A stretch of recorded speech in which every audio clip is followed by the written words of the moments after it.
जब ओशो कहते हैं कि आपका शरीर ही आपकी पहचान है, तो वे केवल देह की बात नहीं कर रहे होते। वे उस गहरी जागरूकता की ओर इशारा कर रहे होते हैं जिसे हम अक्सर नजरअंदाज कर देते हैं। मनुष्य सदियों से अपने शरीर को या तो पाप मानता रहा है या केवल एक बोझ, जबकि सच्चाई यह है कि शरीर ही वह पहला द्वार है जिसे होकर आत्मा तक पहुंचा जा सकता है। शरीर को नकार कर कोई भी व्यक्ति स्वयं को नहीं जान सकता, क्योंकि जो दिखाई दे रहा है, जो सांस ले रहा है, जो धड़क रहा है, वही तो आपका पहला परिचय है। आप जैसा जीते हैं, जैसा चलते हैं, जैसा बैठते हैं, जैसा खाते हैं, जैसा बोलते हैं, वही धीरे धीरे आपकी पहचान बन जाता है। ओशो कहते हैं कि शरीर झूठ नहीं बोलता। मन झूठ बोल सकता है, विचार झूठे हो सकते हैं, शब्द धोखा दे सकते हैं, लेकिन शरीर हर क्षण सच्चाई प्रकट करता है।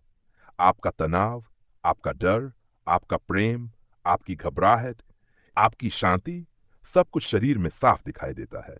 यदि आप भीतर से अशांत हैं, तो आपका शरीर कठोर हो जाएगा। यदि आप भीतर से मुक्त हैं, तो आपके शरीर में सहता होगी, लय होगी, सौंदर्य होगा।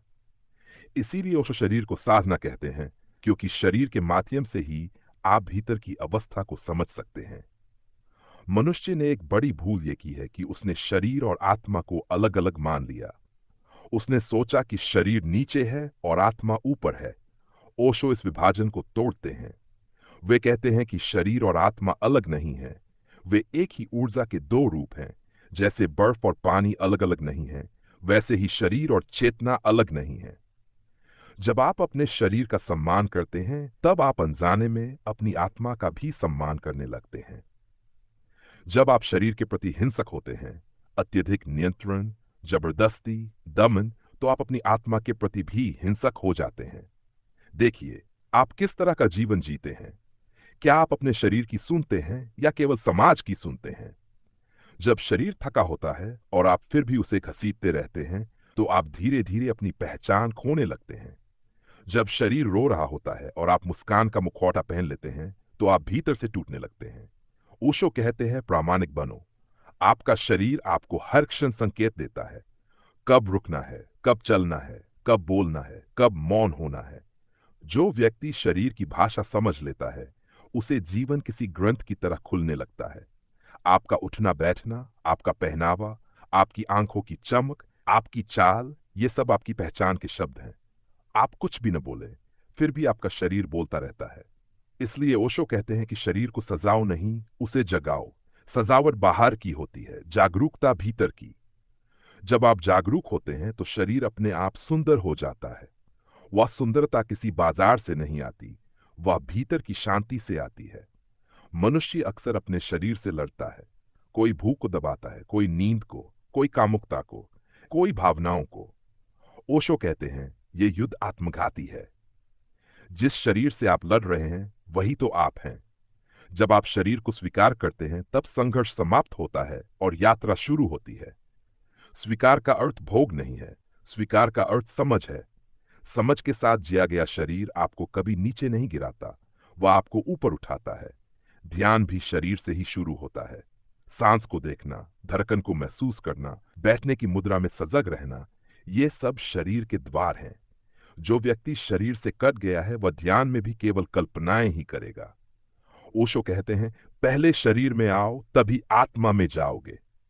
जो व्यक्ति अपने पैरों की जमीन महसूस नहीं करता, वह आकाश में उड़ने की बातें तो कर सकता है, लेकिन उड़ नहीं सकता। आपकी पहचान केवल आपके नाम, पद या उपलब्धियों से नहीं बनती। असली पहचान उस ऊर्जा से बनती है जो आपके आसपास महसूस की जाती है।